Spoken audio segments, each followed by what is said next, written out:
ഈ fund managers fund manage ചെയ്യുമ്പോൾ ചില ഷെയർസ് അല്ലെങ്കിൽ ചില ബോണ്ടുകളൊക്കെ പെർഫോം ചെയ്യുന്നത് മോശമായിട്ട് കാണും.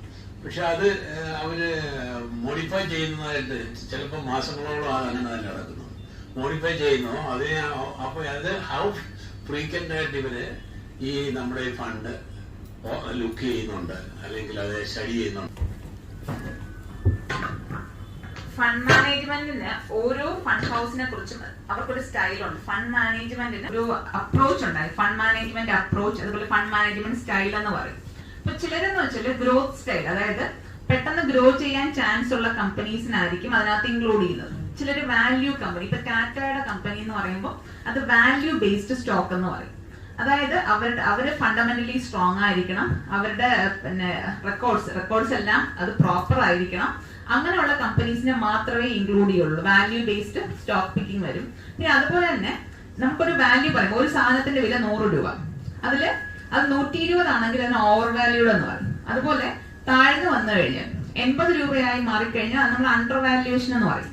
അപ്പൊ ഈ അണ്ടർ വാല്യുവേഷന്റെ പർച്ചേസ് ചെയ്യും, ഓവർ വാല്യുവേഷൻ ആകുന്നതിന് മുമ്പ് സെല്ല് ചെയ്യുകയും ചെയ്യുന്ന ഒരു സ്ട്രാറ്റജിയാണ് വാല്യൂ എന്ന് പറയുന്നത്.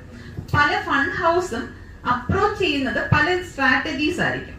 പിന്നെ അതുപോലെ തന്നെ ഇപ്പോ പെട്ടെന്ന് ഒരു ഫണ്ടിന്റെ കുറയുക, ഇപ്പൊ ആവറേജ് എടുക്കുമ്പോഴേ സാർ, ഇപ്പൊ നമ്മൾ 15 years 20 years ഒക്കെ എടുത്തു കഴിഞ്ഞാൽ ഒരു സെഗ്മെന്റിൽ ഇപ്പൊ ഫ്ലെക്സി ക്യാപ്പ് എന്ന ഫണ്ട് എടുത്തു കഴിഞ്ഞാൽ അതിന്റെ ഒരു റേഞ്ച് 12 to 20% എന്നുള്ളത് അത് കൊടുത്തിട്ടുണ്ട്. അപ്പൊ അതില് എന്തുകൊണ്ട് എല്ലാ ഫണ്ടും 20 കൊടുത്തില്ല?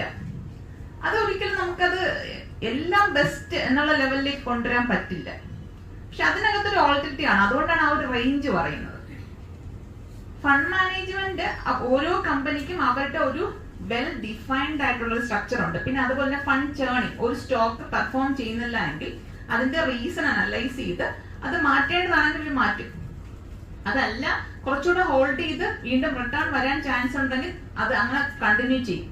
അത് ഡിപ്പെൻഡ് ഓൺ അവരുടെ ഒരു ഫണ്ട് മാനേജ്മെന്റ് അപ്രോച്ച് അനുസരിച്ചായിരിക്കും. ഇനി അവിടെ നമ്മുടെ വെൽത്ത് പ്ലസിന്റെ റോൾ എന്താണെന്ന് നോക്കിക്കഴിഞ്ഞാൽ, സപ്പോസ് ഒരു ഫണ്ട് കണ്ടിന്യൂസ് ആയിട്ട് പെർഫോം ചെയ്യുന്നില്ല, അങ്ങനെ കണ്ടു കഴിഞ്ഞാൽ അത് നമ്മൾ ഫണ്ട് മാനേജറുമായിട്ട് കോൾ എടുക്കും. ആ കോൾ എടുത്ത് ആ ഫണ്ട് കണ്ടിന്യൂ ചെയ്യുന്നതിന് അവർ തരുന്ന ഉത്തരങ്ങൾ, അവരുടെ ഒരു അപ്രോച്ച് നമുക്ക് ഒരു കോൺഫിഡൻസ് തരുന്നതാണ് എങ്കിൽ അത് കണ്ടിന്യൂ ചെയ്യും.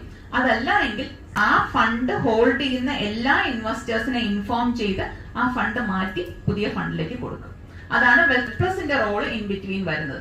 ഫണ്ട് മാനേജ്മെന്റ് ചെയ്യുന്നത് ഓരോ ഫണ്ട് ഹൗസിലെ ഫണ്ട് മാനേജേഴ്സ് ആയിരിക്കും. പക്ഷെ വെൽത്ത് പ്ലസ് ചെയ്യുന്നത് ആ മാനേജ് ചെയ്യുന്ന ഫണ്ടിൽ ഏതെങ്കിലും കണ്ടിന്യൂസ് ആയിട്ട് ഡൗൺ ആണെങ്കിൽ അത് മാറ്റും. അത് ഞങ്ങൾ ഈ പീരീഡിൽ, ഈ ഒരു 6 years പീരീഡിൽ ഞങ്ങൾ അത് ചെയ്തിട്ടുണ്ട്.